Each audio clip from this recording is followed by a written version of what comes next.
Ô vous qui n'avez pas la paix, venez, Jésus la donne. Pure, profonde et pour jamais, venez, Jésus pardonne. Quand Jésus remplit un cœur, il déborde de bonheur et l'effroi ne l'atteint plus. Jésus, Jésus, Jésus. Vous qui tombez à chaque pas, venez, Jésus délivre. Celui qui se jette en ses bras peut à toujours le suivre. Quand Jésus remplit un cœur, il déborde de bonheur, car il ne chancelle plus. Gloire, gloire à Jésus. Vous qui doutez du lendemain, venez, Jésus rassure. Pas à pas, la main dans la main, la route devient sûre. Quand Jésus remplit un cœur, il déborde de bonheur. La crainte ne l'atteint plus. Gloire, gloire à Jésus. Vous tous qui souffrez isolés, venez, Jésus vous aime. Pour le troupeau des désolés, il s'est offert lui-même. Quand Jésus remplit un cœur, il déborde de bonheur, car il ne chancelle plus. Gloire, gloire à Jésus. Vous qui tremblez sous la terreur, que la mort vous inspire. Venez, votre libérateur a détruit son empire. Avec lui nous revivrons, avec lui nous régnerons, et la mort ne sera plus. Gloire, gloire à Jésus. Avec lui nous revivrons, avec lui nous régnerons, et la mort ne sera plus. Gloire, gloire à Jésus. Père, nous te sommes infiniment reconnaissants. Merci pour ce moment que tu nous donnes de nous rassembler au-devant de toi ce matin. Merci Seigneur parce que tu as préparé des choses glorieuses pour nous. Merci Seigneur parce que tu as préparé, ô Dieu de gloire, ce jour comme jour de liberté pour les uns, comme jour d'affermissement pour les autres, comme jour, ô Dieu de gloire, de remplissage pour quelqu'un. Je te remercie Seigneur Dieu de gloire pour ce rassemblement et pour tous ceux, ô Dieu de gloire, qui se rassemblent avec nous en esprit. Car l'apôtre Paul dira, ô Dieu de gloire, je ne suis pas présent avec vous déchets, mais uni avec vous dans un même esprit. Seigneur, merci pour tout ce que tu fais pour nous. Merci pour ta grâce que tu nous as accordée par Jésus-Christ notre Seigneur. Merci Père pour ce moment. Nous nous recommandons entre tes mains. Nous recommandons ce moment entre tes mains. Notre pensée, nos cœurs. Que nous soyons fixés et concentrés sur toi, Seigneur Jésus. Toi qui es le chef et le consommateur de notre foi. Donne-nous de ta parole maintenant, Seigneur Dieu de gloire. Et que ton esprit nous assiste maintenant dans ce que tu as programmé toi-même aujourd'hui. Au nom du Seigneur Jésus-Christ de Nazareth. Amen. Amen. Amen. On va partager un sujet de la Bible maintenant avant de prier. Si vous êtes d'accord. Prenons la Bible. Le cantique là dit que vous tous qui n'avez pas la paix, venez, Jésus vous la donne. Et il donne la paix Il a dit à ses disciples que quand il quittait dans le livre de Luc au chapitre 24, il les a bénis. Il a dit que, la dernière chose qu'il a dit en quittant la terre, c'est qu'il a béni les chrétiens. Il a béni ses disciples. Ça, c'est la première chose. La deuxième chose, c'est que le Seigneur Jésus dit qu'il donne sa paix, il ne donne pas comme le monde la donne. Donc nous allons travailler maintenant à un sujet. Non seulement ce sujet-là semble bizarre dans le milieu chrétien, parce que depuis qu'on a quitté le fondement, depuis qu'on a quitté la parole, on a ce sujet-là qui crée des problèmes. Aujourd'hui, on rencontre, je veux toute votre attention, on rencontre des gens, bon, c'est normal que les discussions comme ça aient lieu. On rencontre des gens, vous entendez quelqu'un dire, si on se marie, est-ce qu'on peut divorcer? Si quelqu'un est marié, est-ce qu'il peut divorcer et se remarier? Parce que beaucoup de mots sont arrivés. Beaucoup de choses sont arrivées. Vous entendez quelqu'un qui se trouve dans la polygamie. On cherche maintenant comment faire pour s'en sortir. D'autres qui veulent entrer dans la polygamie, et ainsi de suite. Donc, il y a beaucoup de sujets comme ça au milieu chrétien. Je veux que nous allons dans les Saintes Écritures. On prend 2 ou 3 passages. On lit et on prend un sujet. Merci Père. Merci Père. Lisons le livre des 2 Corinthiens chapitre 5. Puis on va poser des questions, on va poser des bases. Ça sera très court, Parce qu'on va entrer dans la première, mais donc ça sera la première partie de cet enseignement. On va toucher, mais je vais toucher dans exactement là où ça blesse là. 2 Corinthiens chapitre 5, verset 17, qu'est-ce que ça dit mon cher? 2 Corinthiens chapitre 5, verset 17. Si quelqu'un est en Christ, il est une nouvelle créature. Les choses anciennes sont passées, voici toutes choses sont devenues nouvelles. Voilà. Si tu remarques dans ce passage-là, les chrétiens sans exception connaissent cela. En fait, s'il y avait 10 que tu t'es souvenu que c'était le verset, c'est que tu pouvais citer ça sans lire, n'est-ce pas? Voilà. Mais la Bible déclare que si quelqu'un est en Christ, il est une nouvelle créature. Les choses anciennes sont passées. Voici, en anglais on dit behold. Voici, toutes choses sont devenues nouvelles. C'est devenu automatiquement. Donc on ne fabrique pas cela. Tu ne fabriques pas la chose qui est nouvelle. C'est devenu nouvelle. C'est ça, n'est-ce pas? Si quelqu'un, on n'a pas mis mon nom, on n'a pas mis ton nom, on n'a pas mis votre nom. On dit si quelqu'un est en Christ, souligner en Christ. C'est un sujet fort là maintenant. Être en Christ. Que signifie être en Christ? Ce n'est pas le sujet du jour, mais c'est moi qu'on a quelque part. Il dit si quelqu'un est en Christ.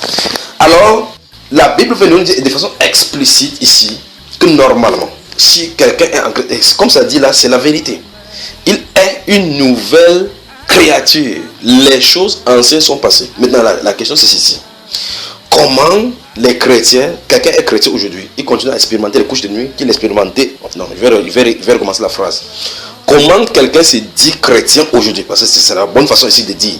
Il ne doit pas dire comment quelqu'un est chrétien. C'est dit comment quelqu'un est chrétien, il expérimente encore les couches de nuit. Je ferai de la Bible menteur. Tu vois cela? Donc il faut qu'ils disent comment quelqu'un se dit chrétien aujourd'hui et continue à expérimenter par exemple les mêmes couches de nuit ou bien les nourritures nocturnes ou bien les poursuites des mensonges comme avant. C'est-à-dire que cette situation n'a pas changé quand la personne était dans le monde pleinement et quand la personne se dit maintenant qu'elle est chrétienne. Donc il y a un problème. Le problème se trouve à quel niveau au juste? C'est ce qu'il faut découvrir. Donc beaucoup de chrétiens, vous entendez qu'on a tué un chrétien par sorcellerie, que son papa a dit que si le papa va devenir fou, effectivement lui il ne vient pas devenir fou, mais pourtant il a de confesser qu'il est chrétien. Il y a un vrai problème au niveau de la transition. Le problème se situe au niveau de la transition, c'est-à-dire que il y a un passage entre l'état qu'on est dans le monde et l'état qu'on dit qu'on est chrétien. On est beaucoup plus aguerri maintenant, on est beaucoup plus habitué aux chrétiens, aux gens qui sont devenus chrétiens, entre guillemets, par l'intellectualisme, par le suivisme. Il veut que vous suivez très attentivement parce que ça a une conséquence terrible. Donc, on est habitué donc à des styles de chrétiens qui le sont devenus d'autres par leur naissance naturelle. C'est-à-dire qu'on est dans une famille où les gens sont chrétiens, le papa est pasteur, on est venu à l'église comme ça. Par suite d'habitude, le fait qu'on va au culte, comme on dit. Vous me suivez? C'est pour ça qu'il dit chaque fois que les enfants les plus dangereux, qui risquent de ne pas être des chrétiens, sont des enfants de pasteurs. Parce que dès l'enfance, ils grandissent dans ce mouvement-là. Ils savent toutes ces choses, ils connaissent le réflexe de Amen. Ils connaissent le réflexe, les cantiques, comme on chante là. Ils connaissent tous les cantiques depuis la naissance. Voilà mon épouse. Elle a grandi comme ça. Donc par réflexe, sur n'importe quand elle se souvient que quand elle était à l'école de dimanche, c'est là 6 ans. Donc quand elle avait ses 6 ans, elle chante. Donc par réflexe, ça sort intimement dedans. Ces choses sont bonnes, mais il faut la nouvelle naissance. Il faut la nouvelle naissance. Tant qu'il n'y a pas la nouvelle naissance, on va continuer comme ça. Donc c'est ça la religion. Vous voyez, vous prenez quelqu'un, il dit que ça fait 48 ans que je suis dans l'église catholique. Je suis né comme ça, mon père était catéchiste, ainsi de suite. On a grandi comme ça. Donc vous voyez, il est né dans un système. Le système l'a moulé et puis il s'appelle chrétien. Voici le problème. Et donc les choses commencent à lui arriver. On commence à réclamer comment le type là, il est chrétien et les choses comme ça lui arrivent. On voit fermement comment la Bible met une nette différence entre ce qui est censé arriver aux gens du monde et ce qui est censé arriver aux chrétiens. Mais on dit ici que si quelqu'un a créé une nouvelle créature, les choses, dans choses, mettez n'importe quoi que les ténèbres faisaient. Donc on va avancer doucement pour voir. Prenons une deuxième écriture et on va creuser jusqu'à voir ce qui ne va pas.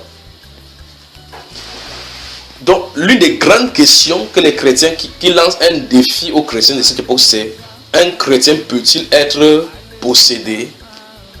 Et chaque fois quand on touche le sujet, quand on touche le mot là avec le mot peut-il, quand on touche, on dit un chrétien peut-il être possédé? Un chrétien peut-il, si ça ne coule pas là, je crois que ceci est bon. Donc le thème c'est: un chrétien peut-il ou doit-il être possédé?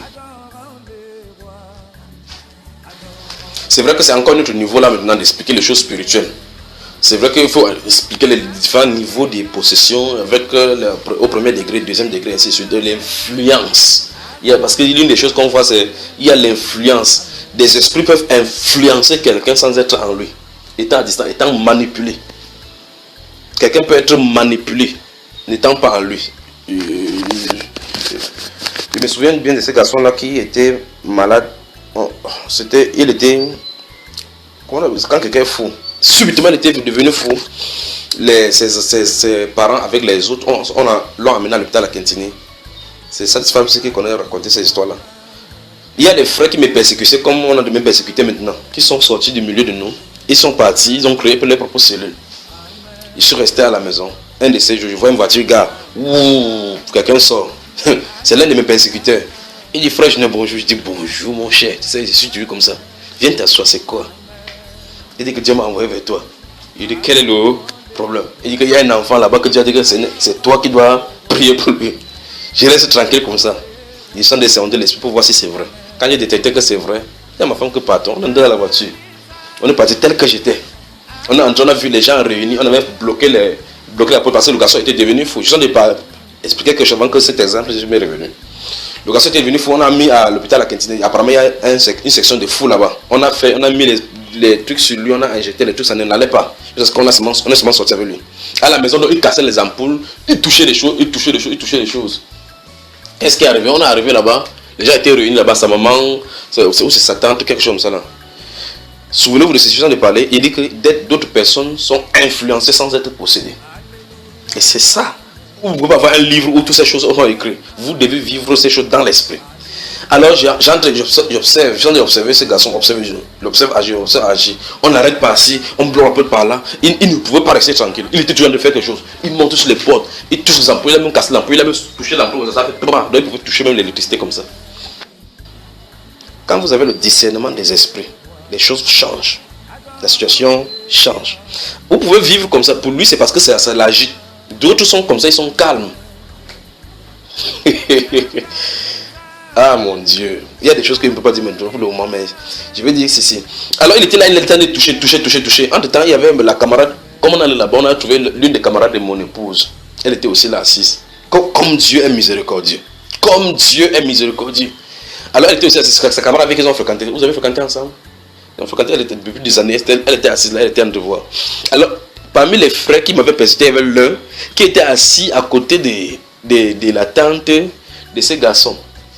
Pendant qu'il donnait l'ordre, il dit aux frères qui m'ont appelé, il dit que priez comme ça. Il prie. Je suis observé pour observer où l'esprit est localisé.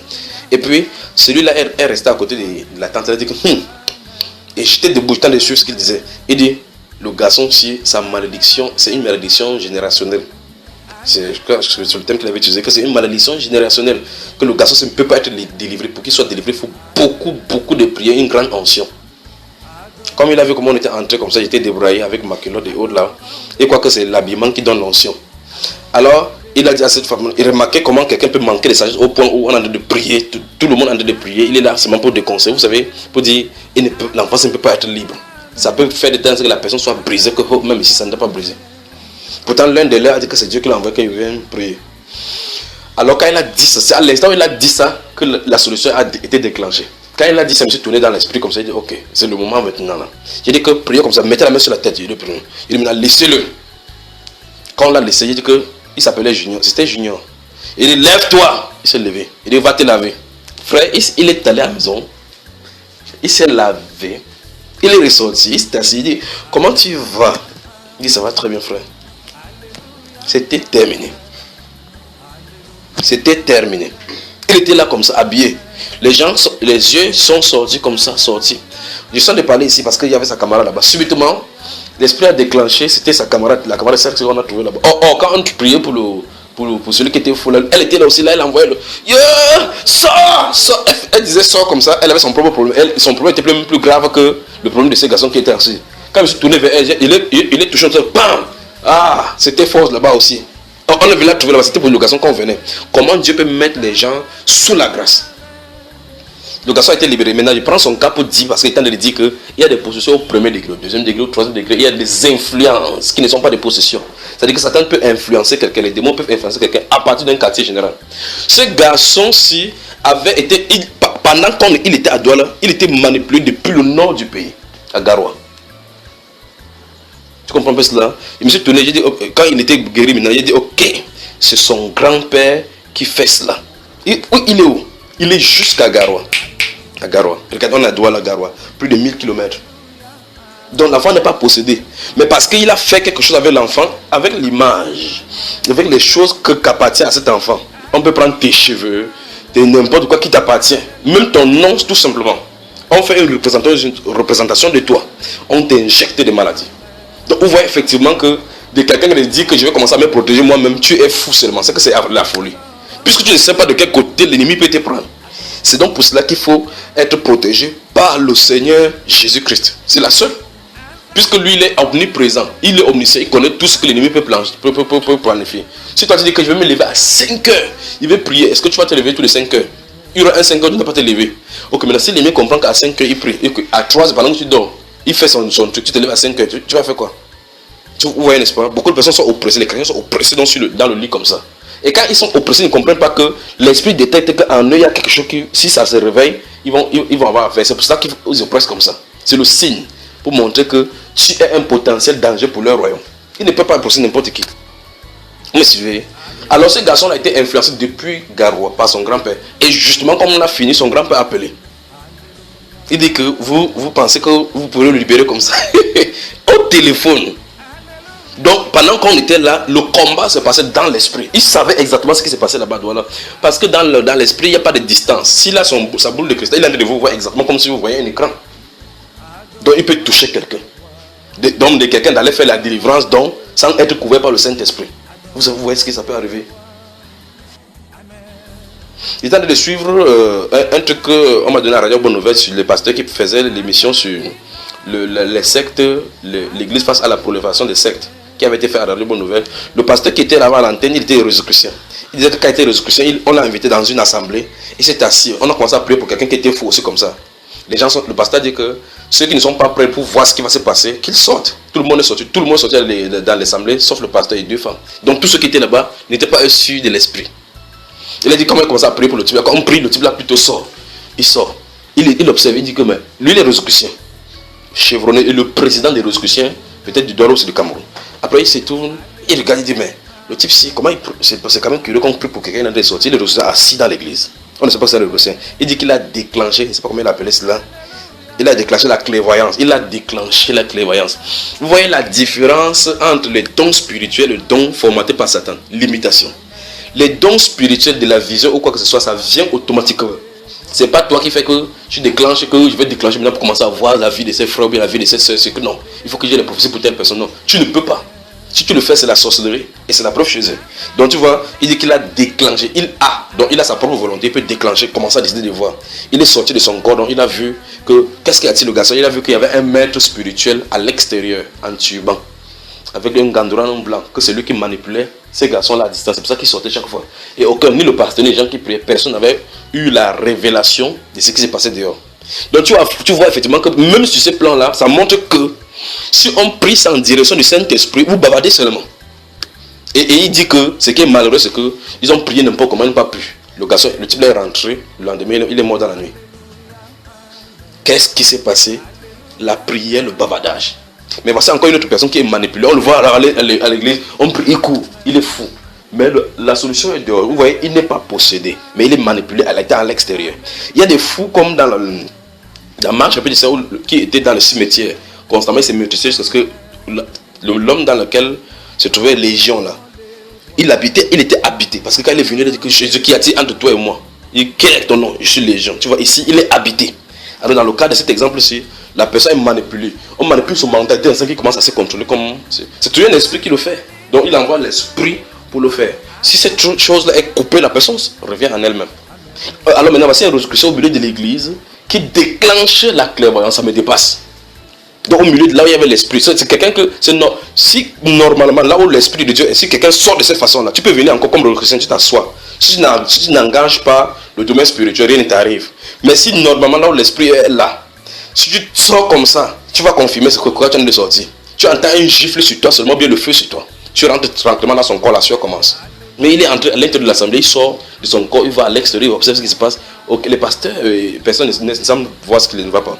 Alors donc dans les prières de délivrance, ou bien pour déclencher, pour sortir les gens des ténèbres, c'est comme ça qu'on doit avoir. Il faut le discernement de l'esprit. On ne prie pas à l'aveuglette. Ça ne va pas, on dit qu'on envoie le feu dans le ciel. On envoie dans la direction nord, la direction sud, et l'esprit est tenu à côté. Donc la Bible déclare que si quelqu'un est en Christ, il est une nouvelle créature. Les choses anciennes sont passées. Voici, toutes choses sont devenues nouvelles. Question: pourquoi aujourd'hui on trouve des chrétiens possédés? Ça, c'est une vraie question du siècle. Vous allez entendre, les gens vont dire la littérature. Ceux qui n'ont jamais eu d'expérience dans le domaine spirituel vont commencer à raconter des bêtises. Que non, un chrétien ne peut pas être possédé. Souviens-toi, j'ai dit, pourquoi un chrétien doit-il ou un chrétien peut-il être possédé? Là, voici la réalité. Aujourd'hui, on voit effectivement des chrétiens, des pasteurs, des apôtres possédés. Oui ou non? Oui. Mais, ok, vous allez dire qu'ils n'étaient pas des chrétiens. Mais, quelle est la définition d'un chrétien d'après nous aujourd'hui? C'est encore un problème. Puisque, tu vois un pasteur qui allait à l'école de formation biblique, il prêche la Bible tel que tu vois là, des Genèse jusqu'à l'Apocalypse. Il prêche lui-même, il prie même pour quelqu'un. Mais il est possédé. La question maintenant, c'est quel est le véritable problème? J'ai dit, le problème se trouve au niveau de la transition. Comment est-il devenu chrétien? C'est ici le problème. Donc, le simple fait qu'on pose même la question, un chrétien petit ou bien un chrétien doit-il être possédé, montre déjà qu'il y a un problème. Parce que ces questions, ça ne se trouve pas dans la Bible. On ne faisait pas cas. Vous ne pouvez pas avoir un verset qui traite du fait que la possibilité de chrétiens qui soit possédé. Mais je dis, la réalité aujourd'hui montre le contraire. La Bible nous explique que si quelqu'un est en chrétien, une nouvelle créature, les choses anciennes sont passées. Donc la Bible est en train de dire en réalité, la façon d'être chrétien de la bonne façon, c'est d'être une nouvelle créature. Or, ce n'est pas toi qui fabriques. Ce n'est pas quelqu'un qui fabrique pour être une nouvelle créature. Ce n'est pas toi qui fait que les choses anciennes soient passées. Ce n'est pas toi. C'est quelque chose, c'est un état. C'est Dieu qui doit déclencher cela.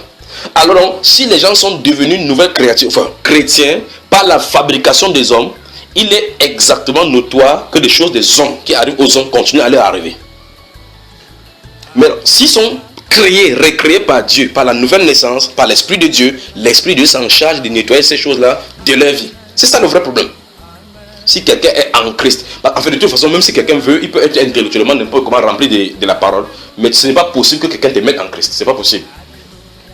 C'est pas possible que toi-même tu entres en Christ. Il doit t'incorporer. C'est le Saint-Esprit. Il doit t'adopter. S'il n'y a pas l'adoption, oubliez. On se comprend?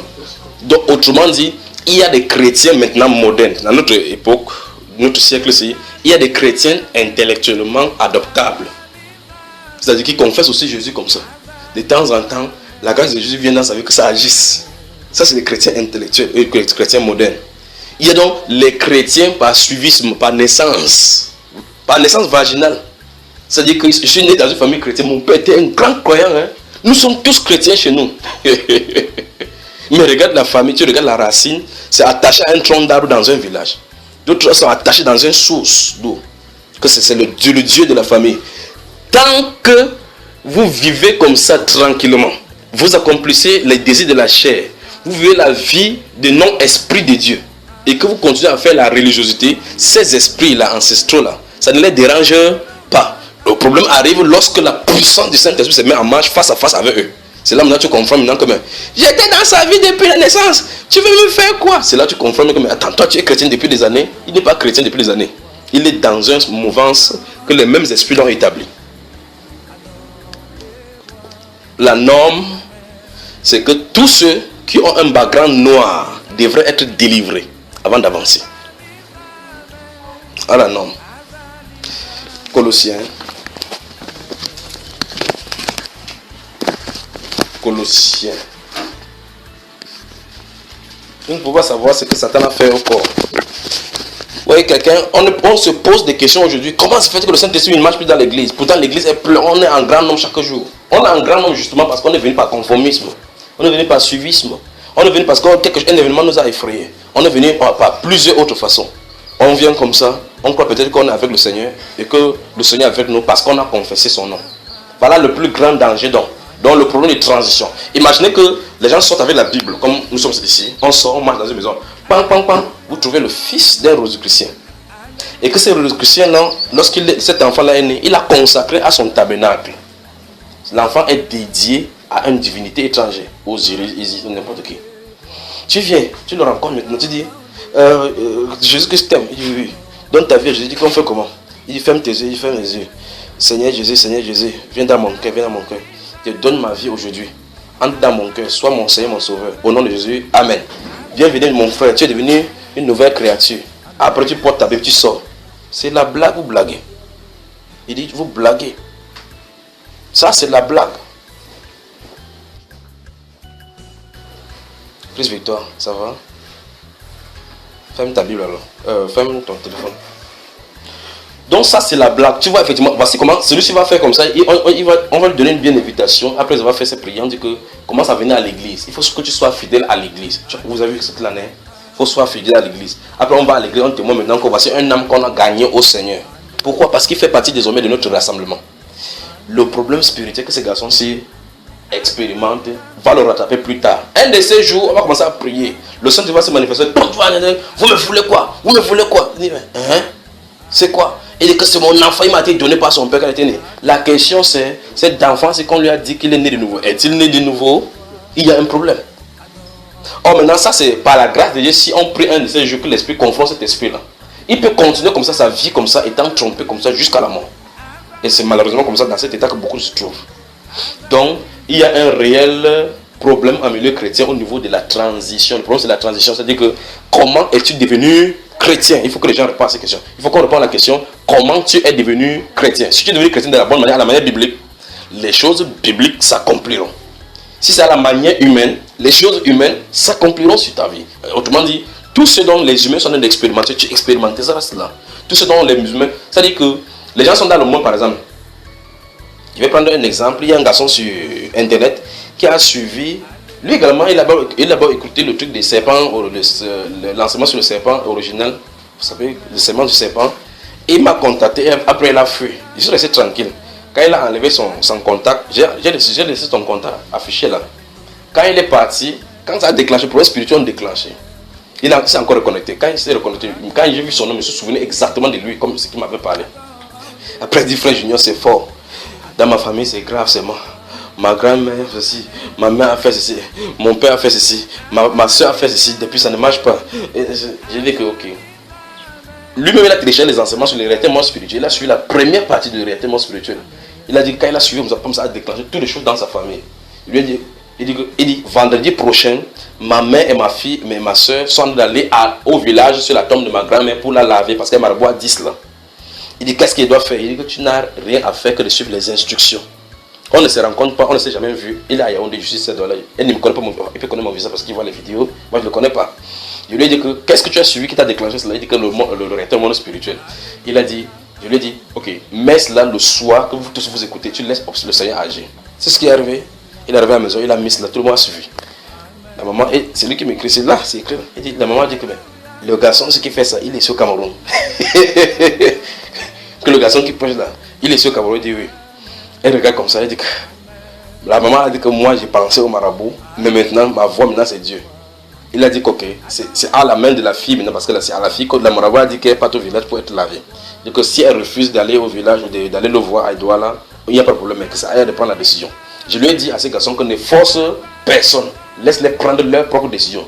S'ils doivent descendre, dis-leur de descendre, vous tous descendez ici à la maison, ils vous accueillent et on va résoudre ces problèmes-là. Alors il a dit, quand elle est restée tranquille, comme ça, la maman a dit qu'elle va plaire au village, le garçon a dit qu'il y a une surprise, l'autre a dit qu'il y a une surprise, la fille a dit que non. Parce qu'il faut qu'on parle au village, d'abord finir avec la grand-mère d'abord. On part d'abord chez la grand-mère, faire la coutume qu'on a dit, puis on va aller chez Douala, à Douala. Ils sont alors allés au village. Il m'a contacté, il a dit quelle est leur position. Il dit la mère a dit qu'elle n'est plus là-dessus, mais c'est la fille qui a incité. Il dit laisse-les aller.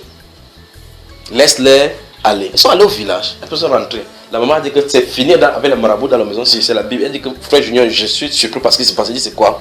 Il dit que ma maman est dans la Bible maintenant chaque jour, tout le monde est dans la Bible chaque jour. Mais la fille là, elle expérimente toujours les choses. Il dit laisse-la tranquille jusqu'à ce qu'elle prenne sa décision, qu'elle va descendre à Douala. Qu'est-ce qui donc se passe? Vous voyez effectivement comment Dieu déclenche les situations, il commence à résoudre les problèmes, il commence à marcher, mais les gens ne peuvent pas suivre des instructions. Tu dis à un chrétien que fait comme ça, il fait des affaires à sa tête. Voilà quelqu'un qui est innocent, qui est ignorant, qui suit. On met seulement l'enseignement. La personne suit, le Saint-Esprit commence à agir dans le cœur, Mais aujourd'hui, on force les gens. Vous voyez? Parce qu'on peut voir les sources de bénédiction. Celui-ci, il travaille. Il faut qu'on fasse comme ça pour prendre l'argent. Il faut qu'on court derrière. Ce n'est pas nous qui délivrons. C'est le Saint-Esprit. Et s'il délivre, ce n'est pas monnayable. On ne peut pas acheter cela. Cette fille-ci, maintenant, lorsqu'elle sera à bout, elle va se tourner vers le Seigneur Jésus-Christ. On va lui donner les principes chrétiens. Comment marcher. Première chose, il lui faut la délivrance parce qu'elle a contacté les mauvais esprits. Quand cet esprit n'est pas sorti, même si elle fait n'importe comment, elle ne peut pas être libre. C'est vrai, n'est-ce pas? Il y a une jeune fille qui est venue ici la dernière fois. Elle habite avec les frères Achille là-bas. Elle a fait des problèmes, Elle était dans une dénomination là-bas. Elle était assidue, servante. Elle dit qu'elle est ouvrière. Donc quand elle arrêtait les gens, c'est elle qui assistait le pasteur à faire des choses. Elle est venue là. Il lui dit, madame, tu as des problèmes et tu le sais. Elle dit, oui, elle sait. Il dit, ok, voici la chose. Nous allons à Bafoussam. Lorsque tu voudras prendre tes 3 jours de jeûne, le 3e jour, on va te baptiser et tu viendras. Quand on est rentré, elle a pris 3 jours de jeûne. Quand elle s'est baptisée, elle s'est venue se tenir ici. Quand on a commencé à prier ici, c'était terrible. Le lion, oh. Terrible seulement. Mais maintenant, elle est dans ces choses-là depuis des années. Maintenant, allez voir son style de vie qu'elle mène. Tranchant maintenant avec l'épée de l'esprit. Tranchant. Pourquoi? Elle est à l'intérieur depuis. Le problème c'est que si tu es à l'intérieur avec cet esprit-là, il n'empêche pas que tu connaisses les versets bibliques. Tu vas connaître les versets bibliques. C'est justement ça qui va te noyer. Parce que tu vas croire qu'en croyant le verset biblique, en disant Amen au verset biblique, tu es chrétien. Jamais.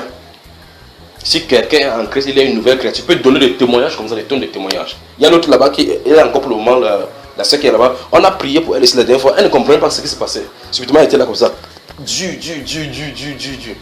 Mais qu'est-ce qui se passe? Beaucoup de personnes ont prié.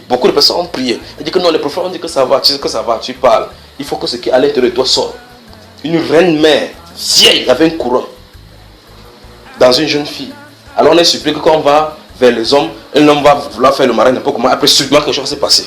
Le mariage quitte. Subitement, quelque chose va se passer. Le mariage finit.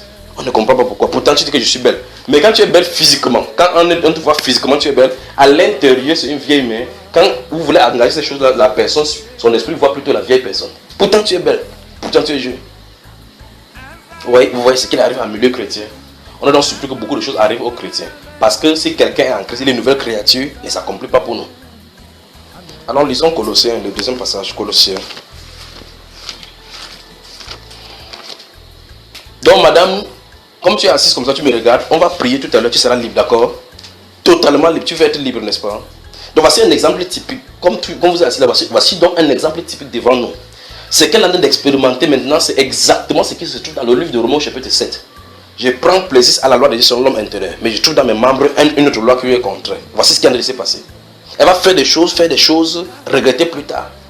Faire des choses, à un moment donné, elle ne peut pas se contrôler. Elle va commencer à faire cela.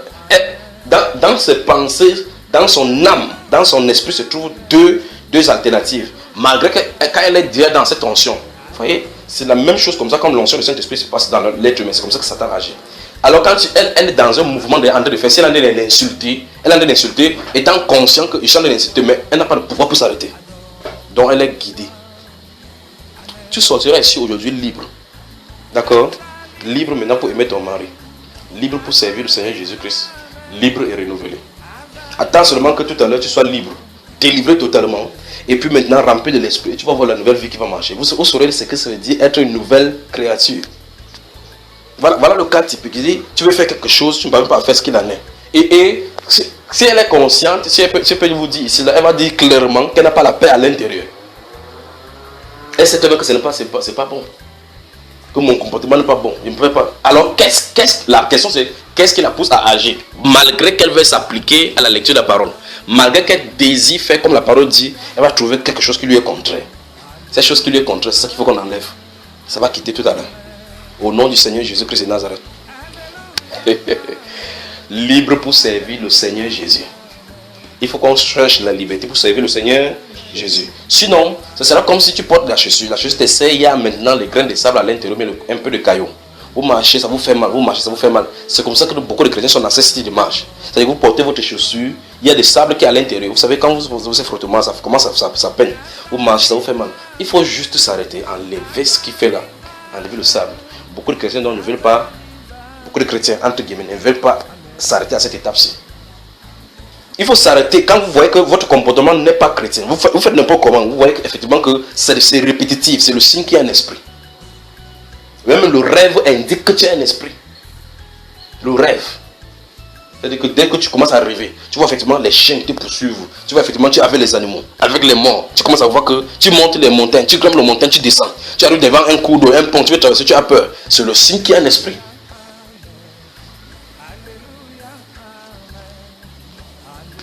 Courage, d'accord? Ça va barder maintenant. Merci Seigneur Jésus. Merci Seigneur Jésus. Et Colossiens, disons ici avant qu'il écrive là, parce que ça commence à me saisir là. Regardez. Verset 12. Comment se fait-il qu'on soit chrétien? On est possédé. Vous allez voir ce qu'il en est. Verset 12. Rendez grâce au Père qui vous a rendu capable d'avoir part à l'héritage des saints où? On doit lui rendre grâce. Souvenez-vous de ceci. Lorsque vous prenez la Bible, vous mettez au devant de vous. Un mondain prend, il met ça au devant de lui.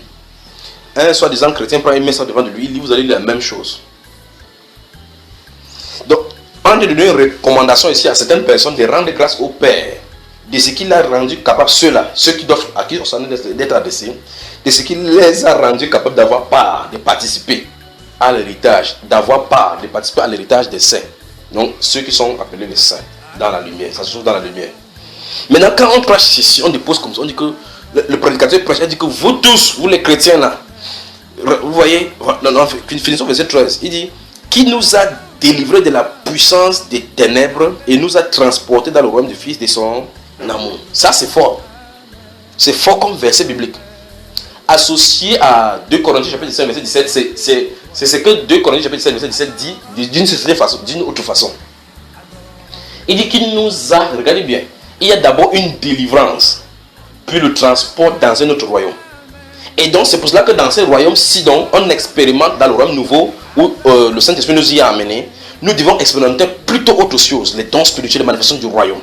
Mais quelqu'un se tient dans ce propre royaume-ci, dans le royaume initial où il se trouvait. Il a plutôt changé d'habit, de casquette dans ce même royaume. Il n'a pas changé d'état. Il n'est pas quitté dans un lieu à un autre lieu. Il faut que vous me compreniez très attentivement. Le côté-ci, mon côté gauche, c'est le côté où on se trouve dans le monde. Et dans le monde, il y a plusieurs styles de vie dans le monde. Y compris la religion, les sectes, les ivoiriens, ainsi de suite, qu'on peut nommer. On dit, ce verset dit que ceux qui appartiennent au royaume du Seigneur Jésus-Christ se trouvent à ma droite. On dit que il nous a délivrés de la puissance des ténèbres. Parce que c'est les ténèbres. Si tu es ici, même si tu choisis n'importe quel camp, tu es quand même dans les ténèbres. Donc chacun a seulement son groupe qu'il manifeste. Si tu sais seulement les bières, tu es dans les ténèbres. Si tu construis les maisons de prostitution, tu es dans les ténèbres. Si tu es garde du corps des musiciens mondains, tu es dans les ténèbres. Si tu es artiste musicien, tu es dans les ténèbres. Donc chacun a seulement son rôle là-bas qui joue.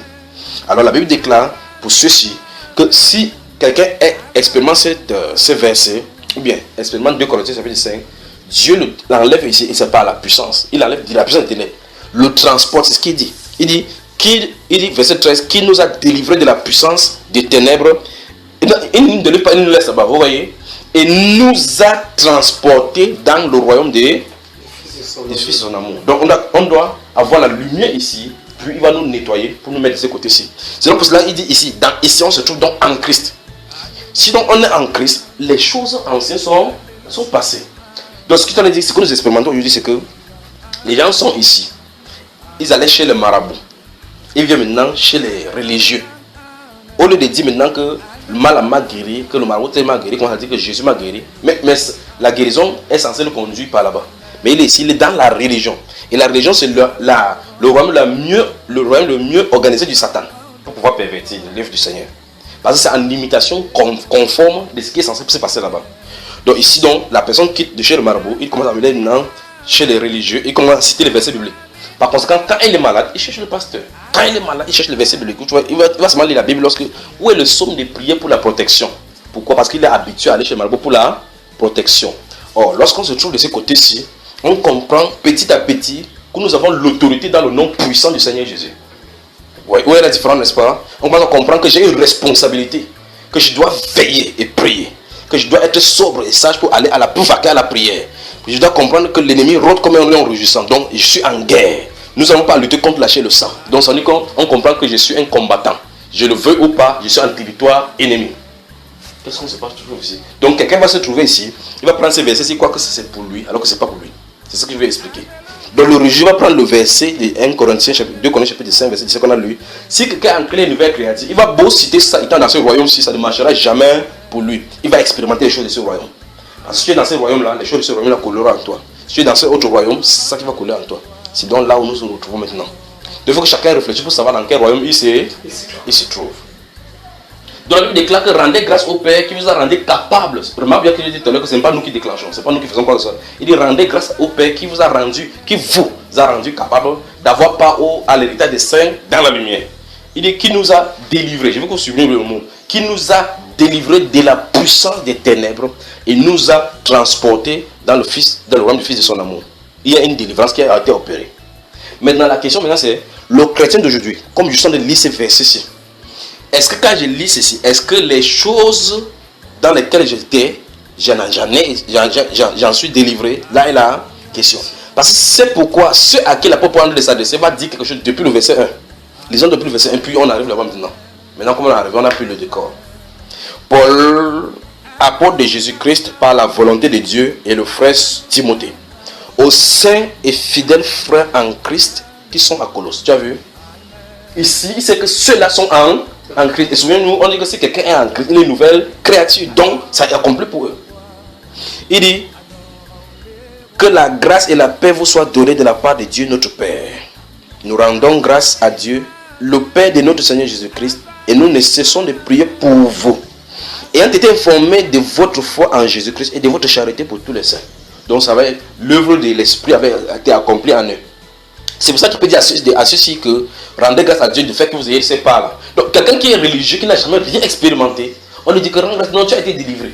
Ne faisons pas ces choses-là, c'est un très mauvais acte. De dire à quelqu'un que maintenant, comme tu as récité ceci, tu es né de nouveau. Rien ne peut plus t'arriver. La personne est conditionnée à croire qu'elle est chrétienne. Commence à voir le langage chrétien. Avançons ici.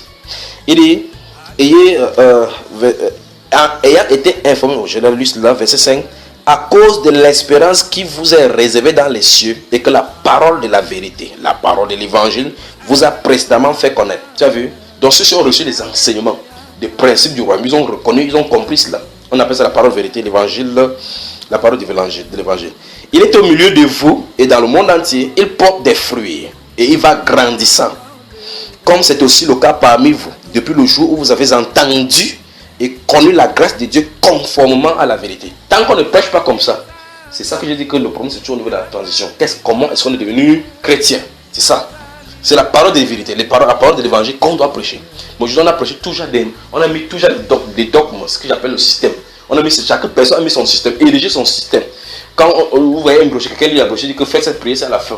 Quand tu fais ça, on dit que tu es maintenant né de nouveau. L'autre dit que voici les 4 lois spirituelles. Tu dois connaître les 4 lois spirituelles. Oui, tu connais ça. Satan connaît toutes les lois spirituelles, même au-delà des 4. Ça fait qu'ils sont nés de nouveau. Vous voyez qu'il y a un problème. Il y a un problème.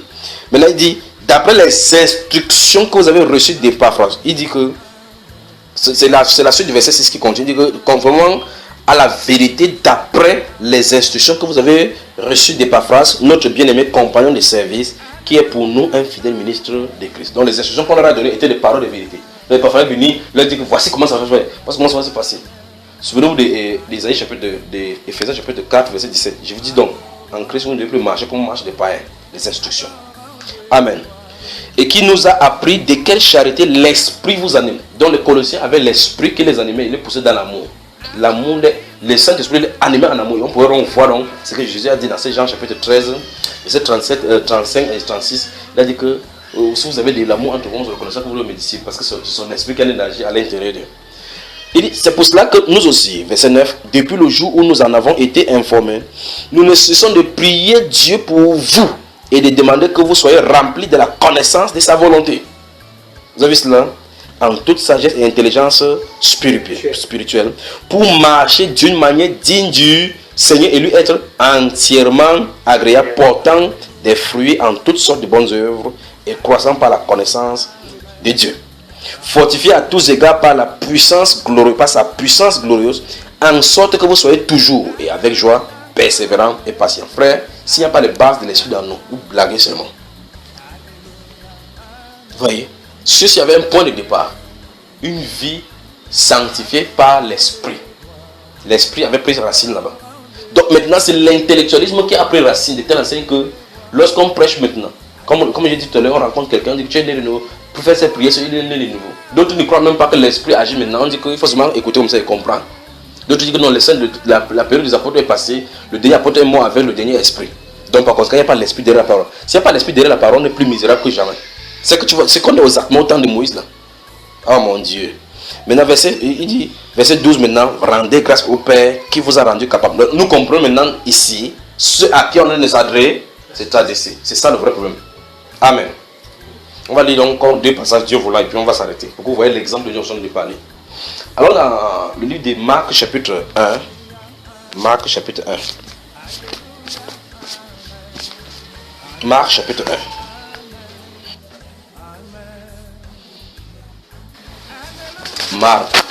Marcos.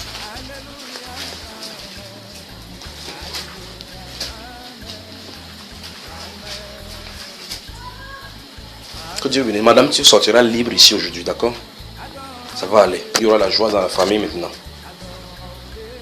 Tu es d'accord avec moi, n'est-ce pas? Voilà.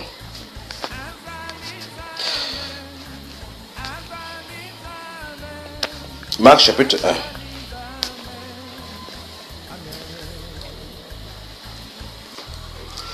L'esprit qui se tient entre elle et toi, c'est l'esprit qui est dont le but c'est de détruire. Vous allez faire n'importe comment, vous n'allez pas progresser. Même si vous épargnez l'argent, n'importe comment arriver à un niveau, le problème va être suscité. Puis-je alors me dit maintenant de façon claire que c'est cet esprit qui a déclenché donc l'incendie.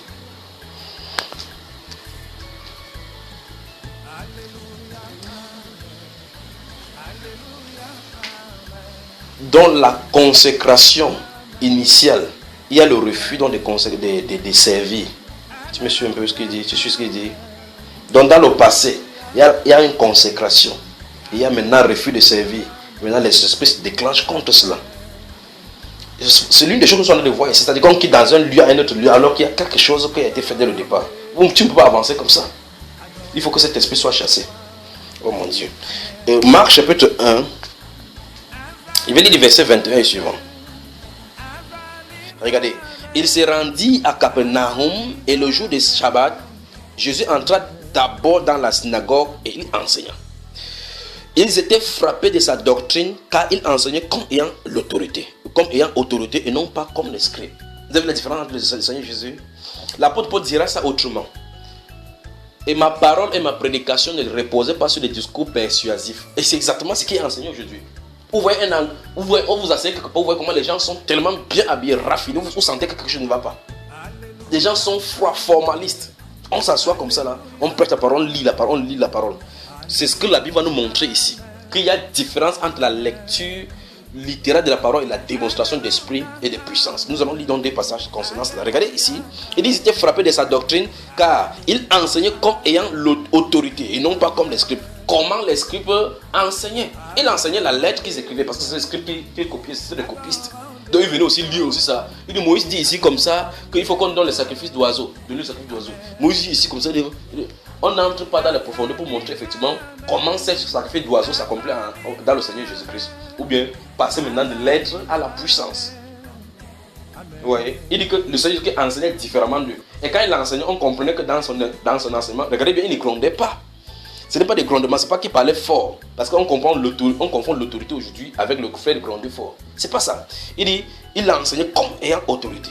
Comment quelqu'un enseigne comme ayant autorité? Donc il est là pour déclarer, il n'est pas là pour discuter.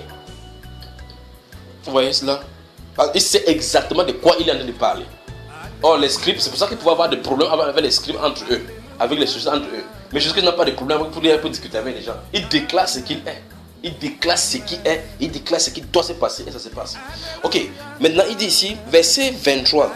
Il se trouva, c'est merveilleux tout simplement, verset 23. Il se trouva dans leur synagogue un homme qui avait un esprit impur et qui s'écria. Soulignez ce verset pour que je parle maintenant ce que je suis en train de dire. Donc Marc chapitre 1 verset 23. Marc chapitre 1 verset 23. La Bible dit ici, verset 23, qu'il se trouva on appelle dans le synagogue, on dit dans leur synagogue. Donc, sur cette base, regardez, en prenant cela pour arriver aujourd'hui, on va dire qu'il se trouvait dans leur église un homme qui avait un esprit impur. Or, Jésus est entré à Capernaum, nous sommes à Capernaum, il est entré à Capernaum dans cette synagogue-là, commençant à enseigner. Et on observait que sa parole avait autorité. Maintenant, on dit qu'à l'intérieur de la synagogue se trouvait un homme qui était possédé d'un esprit impur. Tant que le scribe enseigne la lettre, ça ne fait absolument rien à l'esprit qui est à l'intérieur de cet homme-là. Puisque cet homme-là était de Capernaum et il assistait à la synagogue chaque jour. Tant qu'il assiste là, j'ai dit, attendez que, oh mon Dieu, qu'est-ce qui arrive ici? Qu'est-ce qui arrive là? Mais attendez que l'esprit de Dieu, oh mon Dieu. J'ai dit, si un homme s'assoit dans un lieu de culte, en fait, beaucoup s'assèment comme ça, ils ne savent même pas qu'ils ont un esprit. C'est ça comme le vrai drame. D'autres encore ne croient même pas qu'il y a les esprits démoniaques. Et quand tu ne crois pas alors comme ça, ils sont bien assis dans toi et disent ouf, quel tabernacle de repos. C'est ça. Donc, regardez le verset 23. Il se trouva dans leur synagogue un homme qui avait un esprit impur et qui s'écria: qu'y a-t-il entre nous et toi, Jésus de Nazareth? Tu es venu pour nous perdre. Je sais que tu es le Saint de Dieu. Alors, regardez bien, Jésus est en train d'enseigner avec autorité. Ça déclenche quelque chose dans cet esprit-là, dans cet homme-là, et l'esprit s'est manifesté. La question c'est, pourquoi est-ce que des années et des années que cet homme assistait à la synagogue, ça ne s'est pas passé? Parce que la parole était restée sans esprit. Or, remarquez encore une fois de plus, ça n'a pas empêché à cet homme d'écouter la parole. C'est lui qui est chez lui chaque fois pour venir à la synagogue. On lisait comme ça le Tanakh. On lit les prophètes, on lit la Torah. Ça ne fait absolument rien. Le monsieur peut faire même son étude biblique, recherche biblique, fait ce qu'il peut faire.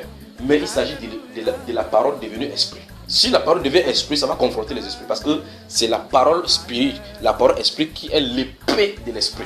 Ce n'est pas la lettre. Ce n'est pas la lettre. Ce n'est pas en disant que quand tu vas lire comme ça, tu vas lire la Bible comme ça, tu seras délivré. Non. Si ça devient esprit, ça c'est tranchant. Alors regardez ici. Cet homme-ci, que vous voyez la similitude avec notre époque. Cet homme-ci était dans leur église à eux, étant possédé depuis. On lisait chaque sabbat, étant possédé depuis. Il accomplissait les sacrifices rituels, étant possédé. C'est un défi maintenant. Vous suivez? Maintenant, regardez, verset 26.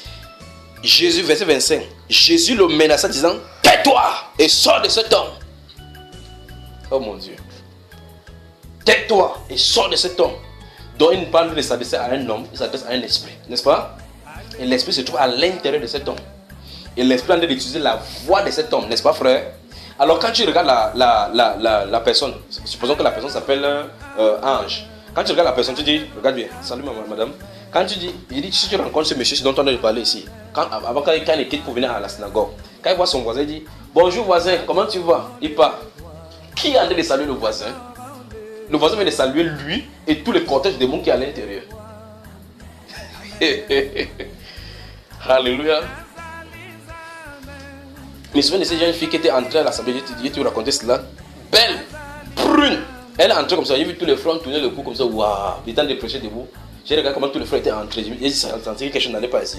Quand elle est entrée, j'ai regardé la personne qui était debout, j'ai dit que waouh. J'ai commencé à prêcher. Elle allait s'asseoir à côté d'un frère. Quand il finit de prêcher, il dit que salut ton voisin. Il savait exactement pourquoi il le disait. Et quand il dit souvent cette chose, les gens croient que c'est pour rien que je dis. Il dit salut ton voisin, salut. Il dit, dis mon frère, je t'aime, mon frère, je t'aime. Après, il est levé, il dit que mademoiselle, lève-toi. C'est la première fois qu'elle mettait les pieds là-bas. Quand il finit comme ça, il dit lève-toi, elle s'est levée. J'ai dit, je ne m'adresse pas à toi, je m'adresse à toi. Quand je pointe le doigt pour dire, je m'adresse à celui qui est à l'intérieur, pas à toi qui est physique. Les frères me regardaient comme ça, ils regardaient debout comme ça là.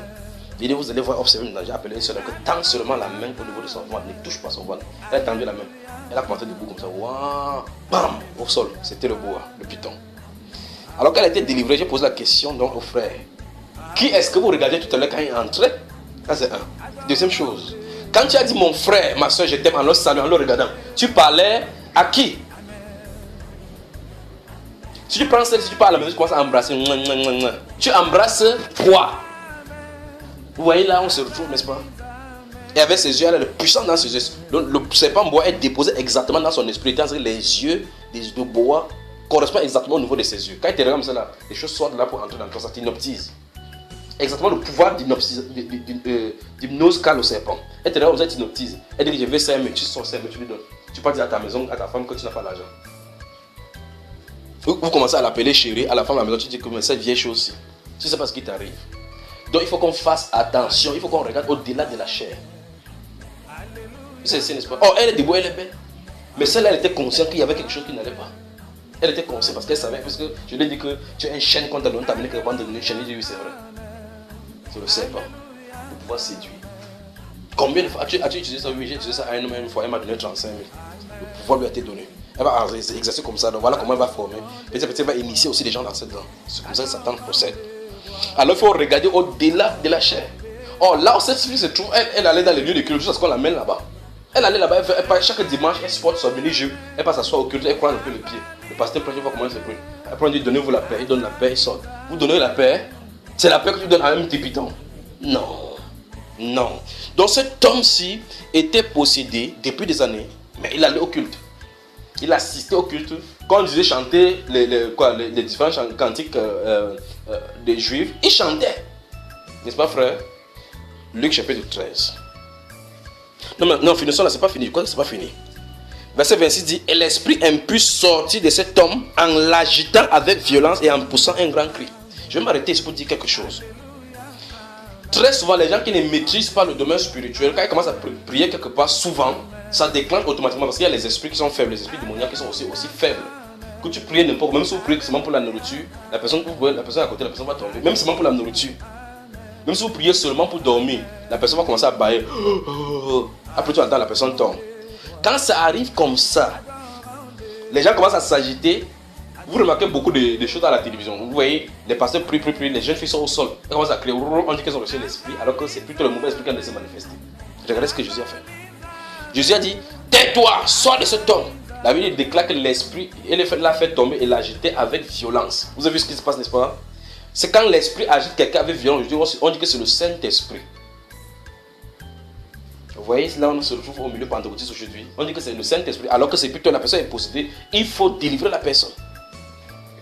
Il y en a assisté avant mon épouse ici, on allait quelque part à l'université, juste allé quelque part, on est resté à la fenêtre, on a dit, je crois, je ne sais pas si on était quelque part, un homme était en train de délivrer. Quand elle a commencé, j'étais en train de discerner ce qui n'en allait pas. Il y avait son épouse là-bas à côté. Son épouse elle-même était chargée. Je regarde son épouse, je lui ai dit, ça c'est l'épouse du pasteur. Il a dit oui. Il dit c'est fort seulement. Le pasteur il a dit qu'il est en train de délivrer. Il est au milieu des chrétiens comme ça là. Ça a commencé. Les gens font, j'ai fait commencer à faire au sol. On a pris une là-bas. Il a commencé à dire que c'est la jeune fille qui a commencé à guider le pasteur maintenant. Il a commencé à dire que ils sont là-bas, ils sont là-bas. Le pasteur dit feu dans cette direction. Donc la jeune fille est devenue la boussole du pasteur. Et la jeune fille est plutôt possédée. Elle était là comme ça, on la maîtrisait. Les gens aussi étaient derrière pour la maîtriser. Ses seins étaient dehors, tous les cuisses étaient dehors. Elle dit qu'ils ne sont pas ici. On avance de feu par là-bas. Il dit la femme qui est debout, la femme du pasteur qui est debout était en plein avec un cohorte de démons sur ses cheveux. J'ai dit, Seigneur, qu'est-ce qu'il peut faire? Qu'est-ce qu'il peut faire? Pour ces choses-là, ça fait mal. Ici, dehors, j'observe, il y a ma femme, regarde celle-là, elle est possédée. Regarde ce qui va arriver là. Regarde telle autre position, tu vas voir, elle sera au sol. 2 minutes, bam, au sol. Il dit, il faut que tu vois, c'est arrivé. Mais je suis dehors en train de regarder. Parce que à l'université, c'est dans un endroit où les étudiants sont, donc ce qui fait que c'était un spectacle que tout le monde voyait. J'étais aussi là avec mon épouse. On voyait, on était assis là. Et les gens sont posés, des gens entrent, d'autres entrent en voyant. Tu vois le démon sortir d'un corps, aller entrer dans une autre personne. Il est là en train de chanter, après pas donner les offrandes. Voilà comment ça se passe. Donc ils organisent une festivité de possession. Personne n'est sorti libre là-bas. Personne n'est sorti libre. Le pasteur est content. Alors, on voit les manifestations démoniaques violentes. On dit que voici le Saint-Esprit qui est en train d'agir. La personne est plus impure. C'est-à-dire que la personne, après la manifestation, la personne devient encore davantage impure. On ne comprend pas que quelque chose ne va pas parce que le Saint-Esprit conduit les gens dans la crainte du Seigneur. Dans l'adoration de son nom. Oh, c'est pas comment on va faire aujourd'hui. Continuons ici, verset 27. Tous furent saisis de stupéfaction, de sorte qu'ils se demandaient les uns aux autres, qu'est-ce que ceci? Une nouvelle doctrine? Donc, c'est la doctrine des chassages des démons dans les synagogues ici maintenant. Pourquoi? Parce que leur ministère n'avait jamais expérimenté de telles choses. Regardez jusqu'à que le Seigneur qui vient mettre les pieds comme ça là. Écoutez là maintenant, écoutez. Tant que le Seigneur qui n'a pas fait mis son pied quelque part, tout le calme qui est là montre qu'il y a la ténèbres. Tout le temps qu'il n'y a pas de prophète en Israël, ça a fait que les esprits sont entrés doucement. Doucement. C'est tenu là. Doucement, c'est tenu là. Et puis encore, ce sont eux-mêmes qui dirigeaient l'assemblée. Puis, pourquoi? Parce qu'il n'y a pas la puissance du Saint-Esprit. Aujourd'hui, c'est la même chose. Le fait que le Saint-Esprit ne se manifeste pas quelque part, tu entends, on dit qu'un pasteur est franc-maçon. Comment un pasteur est franc-maçon? Il dirige une assemblée. Comment un pasteur doit être ressuscité? Il dirige une assemblée. Comment on peut dire que l'ancien de l'église là, c'est un sorcier? Comment il a fait pour avoir le poste d'ancien? Et que personne n'a pu discerner. Parce que dès le départ, c'est une organisation humaine. Et donc là, on va aller à la dérive comme ça. Et je crois que vous avez suivi à la radio le garçon celui de vous appelez l'homosexuel qui avait dit que le type qui est homosexuel là, il est ancien à son église, on prie même chez lui. Imagine donc que tu pars chez lui, tu dis que ancien, je ressens des sensations pour l'homme. Il ne sait pas, prie pour moi que ça change. Il dit que merci, bienvenue. Pas ça frère, alors que l'ancien doit prier. Tu viens chez lui que prie. Ou bien tu es une femme, tu dis que je te laisse mon garçon, il veut au marché, pardon, prie pour lui. En venant qu'il a tâté ton garçon bien, il a bien abattu. Il dit non, j'ai prié pour lui bien même. Imagine ces gens dans donc, tu fuis Satan dans le monde, tu fuis parce que tu respires. Tu entres dans l'église comme on dit là, tu respires. Seigneur, il dit oui mon fils, j'étais ici, donc tu m'as esquivé, c'est ici qui me sent à l'aise avec toi. Satan, faisons attention, construisons nos vies spirituelles sur la réalité des choses spirituelles de notre royaume. Construisons nos vies spirituelles sur les réalités des choses de notre royaume. C'est-à-dire, si la Bible n'est pas réelle pour nous, admettons que ce n'est pas réel pour nous. Et admettons qu'on n'est pas réel. Admettons que ce n'est pas vrai. Admettons qu'on est pauvre en esprit. On sera riche en lui. Mais si on continue cette doctrine de confession que je suis en haut, en confession, ça va venir, c'est la folie. C'est la folie. C'est pour simplement pour nous galvaniser et essayer de nous mettre dans un état en compte. C'est un peu comme quelqu'un qui, ou bien comme l'Autriche, ou bien comme le singe. Vous voyez, on pointe de l'arme sur le singe comme ça là au champ. On charge, on pointe sur lui. Il prend le feu de bananier, il couvre son visage. Il croit qu'en couvrant son visage, ça empêche l'arme qui est là-bas. Donc c'est empêcher de voir le problème. Il croit que quand lui il ne voit pas le problème, c'est qu'il n'y a pas de problème. Donc si Dieu est chrétien, tu dis que Satan n'a plus le pouvoir sur moi et que tu n'es pas une nouvelle créature, tu es en train de dire justement que Satan m'expose à toi. Sur moi maintenant, tu vois. Il ne faut pas qu'on fasse comme l'autruche. L'autruche c'est comment? L'autruche est tellement grande jusqu'à ce que si tu prends un sac, ton sac là, tu mets sur la tête de l'autruche, tu fermes ses yeux, tu peux le porter comme ça, tu pars avec. Il est sûr que comme il ne voit pas, il n'a pas de problème. Pourtant, tu as le porter pour partir avec lui. C'est ça qu'on parle de la politique de l'autruche. Donc quand il y a un problème, il fait comme ça, il met sa tête dans l'herbe. Il expose tout son corps est derrière comme ça, il dit qu'il est caché. Faisons pas ça. Regardez, dis à ton voisin que regarde la réalité en face. Non, regarde quelqu'un avant de lui dire, regarde dans les yeux, dis, regarde la réalité en face. Donc si ce n'est pas vrai, disons que ce n'est pas vrai. Ce n'est pas un péché de dire que Seigneur, je suis en train de me tromper. Ce n'est pas un péché. C'est plutôt la voie de la foi là-bas. De dire, Seigneur, la Bible, si je me trompe, la Bible, ce n'est pas vrai pour moi. Je lis les actes des apôtres, je lis comment les disciples vivaient. Je ne peux même pas vivre cela parce que ce n'est pas vrai pour moi. J'essaie d'imiter. N'essaie pas d'imiter. Si le canard est canard, il va nager. Si tu dis que tu es canard, tu commences à faire coin, et tu es la pôle. Avance seulement jusqu'à un coup d'eau. Tu vas savoir comment on fait pour traverser. Mais c'est ça, n'est-ce pas? Alors, il faut qu'on soit réel. Luc chapitre 13. On a dit qu'une nouvelle doctrine, il commande avec autorité, même aux esprits impurs, et ils lui obéissent. Il te supplie comment on peut commander à un esprit impur et un esprit obéisse. Et c'est la chose qui est commune maintenant qu'on a dit aux chrétiens. Et les chrétiens ne veulent pas l'exercer. Pourquoi? D'autres personnes ne savent même pas où se trouvent les mauvais esprits, comment ils agissent, comment faire pour les chasser. D'autres, comme oh, Dieu. Luc chapitre 13. Que le Seigneur vienne chercher rapidement, on rentre nous. Il faut que chacun finisse sa course rapidement, on rentre. C'est pas ça, frère Olivier? C'est ça. Je vais lire à partir du verset 10. Regardez. Jésus a enseigné dans une synagogue le jour du sabbat. Vous avez encore vu le même scénario? Vous avez vu? Où ça? Dans une des synagogues le jour du sabbat. On dit Jésus a enseigné dans une des synagogues le jour du sabbat. Et voici, il y avait là une femme possédée d'un esprit qui la rendait infirme depuis 18 ans. Elle était courbée et ne pouvait pas du tout se redresser. Mais c'est quand même terrible. Frère, il faut qu'on prie pour l'église. Il faut qu'on prie que la puissance de Dieu descende dans l'église. Vous allez voir, les gens sont. Vous voyez quelqu'un au milieu de l'église, il a un boîte comme ça, le cou est gonflé. Vous regardez, c'est un démon qui est accroché là-bas. Il est au milieu de l'église depuis des années. Vous voyez quelqu'un qui est courbé comme ça là. Qu'est-ce qui ne va pas dire? C'est pas un instant quelque chose est arrivé. Vous voyez quelqu'un qui a une douleur comme ça, il se baisse toujours au milieu de l'église. Paye les offrandes chaque jour, chante alléluia chaque jour, ça ne fait absolument rien au démon. Une fois de plus, on se retrouve encore au milieu de l'église ici. Un endroit où on prêche la parole, où on est censé enseigner la parole de Dieu. Mais on dit que là se trouvait une femme depuis 18 ans. Elle est comme ça, elle est dans le problème. On dit que c'est possédé d'un esprit. C'est le Saint-Esprit qui donne le diagnostic. Donc depuis 18 ans, elle est possédée à l'intérieur. Étant là-bas, elle est assise, elle donne ses offrandes, fait les sacrifices que Moïse a prescrits, fait des choses, lit la Tanakh, suit les prédications. Mais elle sort toujours possédée. Donc elle va à l'église possédée, elle rentre possédée. Et l'esprit avait tellement pris la racine. 18 ans de possession. Vous me suivez? Verset 12. Lorsqu'il la vit, Jésus adressa la parole et lui dit: Femme, tu es délivrée de ton infirmité. Ah, c'est merveilleux comme parole. Puis le Seigneur Jésus-Christ adressait ces paroles à tout chacun de nous. Puis le Seigneur adressait cette parole à chacun de nous dans notre esprit. Que le problème que tu traverses là, tu es délivré de ton infirmité. Peut-être c'est l'aveuglement, peut-être c'est le fait que quelqu'un dort, il rêve, il n'entend pas. Jésus dit: tu es délivré de ton infirmité. Donc l'infirmité, c'est ce qui te rend infirme.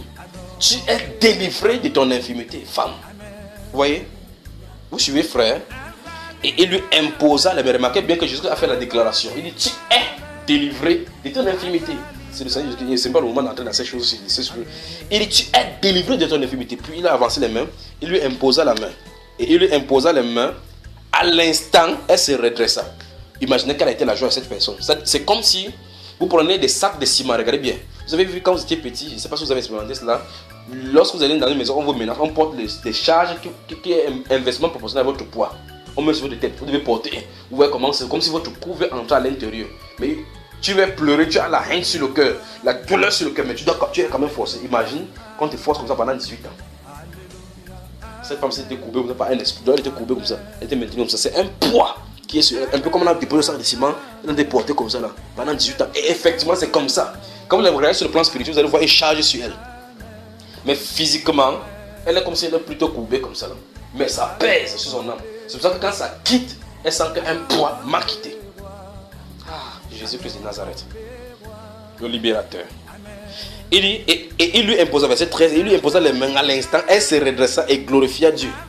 Mais le chef de la synagogue, indigne de ce que Jésus avait opéré, cette guérison, un jour de sabbat, dit à la foule: il y a 6 jours pour travailler, venez donc vous faire guérir ces jours-là, et non pas le jour de sabbat. Il y a eu 6 jours depuis 18 ans, n'est-ce pas, frère? Il y a eu 6 jours depuis 18 ans. Pourquoi parmi les 6 jours-là, il n'a pas guéri? Amen. Jésus-Christ, notre Seigneur, est venu libérer les captifs.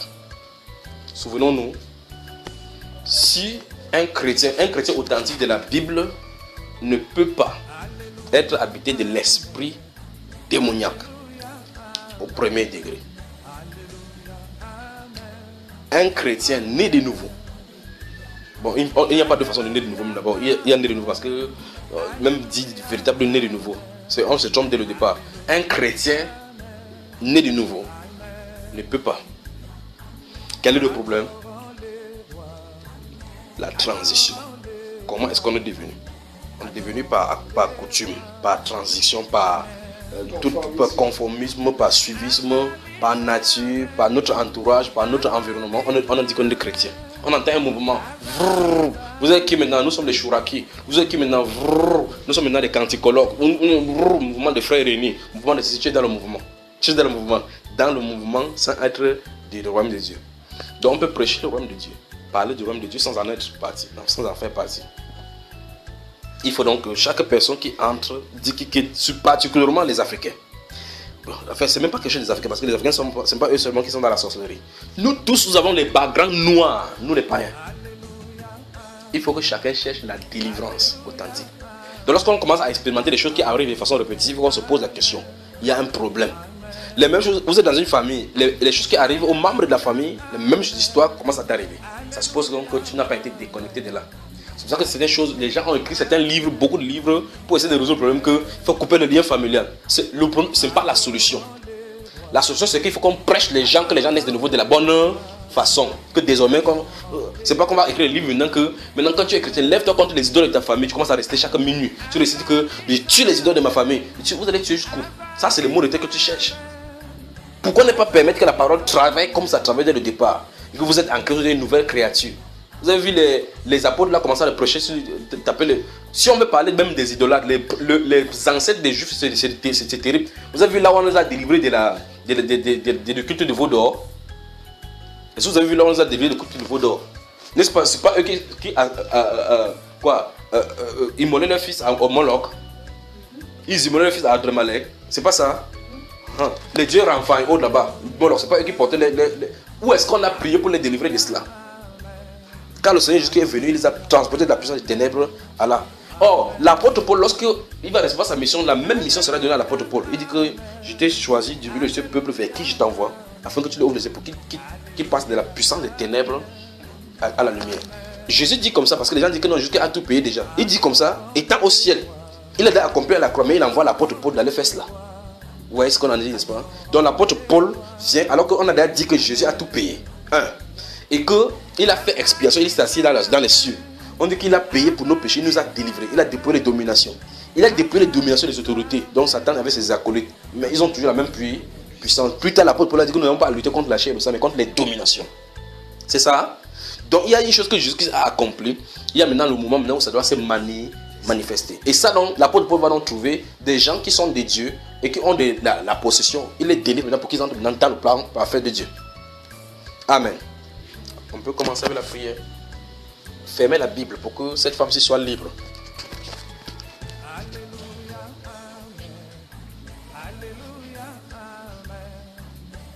On ne peut pas servir Dieu. On ne peut pas vous mettre en prière. Tu dis que j'ai pris.